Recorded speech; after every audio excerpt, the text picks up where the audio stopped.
के काटने से, मच्छर के काटने से। आप लोग सारे लोग एक बात मुझे बताना, आप लोगों से अगर मैं पूछूं तो आप लोग यहाँ पर एक चीज बताना, आप लोग से सभी जापानीज इंसेफेलाइटिस जो बीमारी वो किससे होती है? वायरस, बैक्टीरिया, फंगस, प्रोटोजोआ, जिस भी सूक्ष्म जीव से होती है उसका नाम बताइए आप लोग से सारे।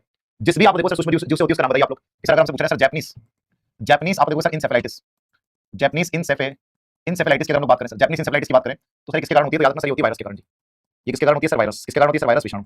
और अगर आपसे पूछा है कि सर वायरस का नाम क्या है जी, वायरस का नाम अभी तक नहीं बताया आपने, वायरस का नाम आपको बताना है सर। मादा क्यूलेक्स तो चलो ठीक है, इसे मच्छर के द्वारा होता है, जापानीज इंसेफेलाइटिस मस्तिष्क को प्रभावित करता है वो भी ठीक है, कि सीधे सीधे हमारे ब्रेन को इफेक्ट करता है, लेकिन ये वायरस का नाम आपसे पूछा है कि सर जापानीज इंसेफेलाइटिस के अंदर वायरस कौन सा होता है जी, आपको बताना है जी। वायरस आप याद रखना सर वही वायरस होता है जो डेंगू का होता है, जिसका नाम है सर फ्लेवी वायरस। याद रखना आप लोग कि सर जापानीज इंसेफेलाइटिस के अंदर जो वायरस होता है उसको हम लोग बोलते हैं सर फ्लेवी वायरस। क्या बोलते हैं जी? तो आप याद रखना सर फ्लेवी विषाणु। इसको हम लोग क्या बोलते हैं? इसको हम लोग बोलते हैं सर फ्लेवी विषाणु के नाम से जानते हैं सर। तो इसको हम फ्लेवी विषाणु बोलते हैं। और एक और चीज याद रखना कि सर बीमारी फैलती कैसे है जी।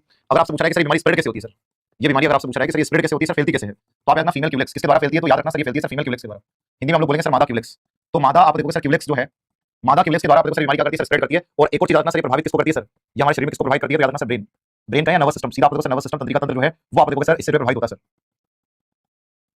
नर्वस सिस्टम हिंदी में हम लोग बोलेंगे सर, हिंदी में हम लोग कहेंगे सर तंत्रिका तंत्र जी। क्या बोलेंगे? तो आप याद रखना सर इसको हम लोग बोलेंगे सर तंत्रिका तंत्र। तो आप यहाँ पर देखोगे कि सर ये जो है आपने देखा sir Japanese encephalitis, flavi virus, उसके बाद में आप देखोगे सर मादा क्यूलेक्स, उसके बाद नर्वस सिस्टम मतलब ब्रेन। इसमें क्या होता है आप लोग यहाँ पर याद रखना कि सर इसमें जो है वो अगर मैं आप लोगों से बोलूं तो हमारे मस्तिष्क के अंदर एक लेयर होती है। जैसे आप लोग एक बात रखना कि सर हमारी बॉडी के अंदर, मैं आपसे प्रश्न पूछता हूं उसका आंसर देना। हमारी बॉडी में मेनली 78 ऑर्गन है सर, 78 ऑर्गन हमारी बॉडी के अंदर मेन है। उन 78 ऑर्गन में से अगर मैं आपसे बोलूं कि आप मुझे एक बात बताओ सबसे फास्ट रिकवरी किसकी है? सबसे जल्दी खराब होने के बाद जल्दी ठीक होता है जी, खराब होने के बाद सबसे जल्दी जो ठीक होना था आप बता दीजिए जी।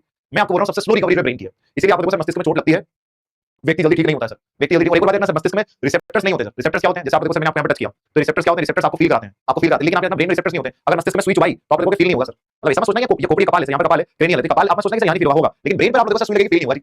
बिल्कुल सही आंसर देना लीवर कि सर सबसे फास्ट रिकवरी किसकी है सर? सबसे फास्ट रिकवरी आप लोग देखोगे सबसे जल्दी ठीक होता है ऑर्गन कौन सा है? तो सबसे जल्दी ठीक होने वाला ऑर्गन आप देखोगे सर लीवर है।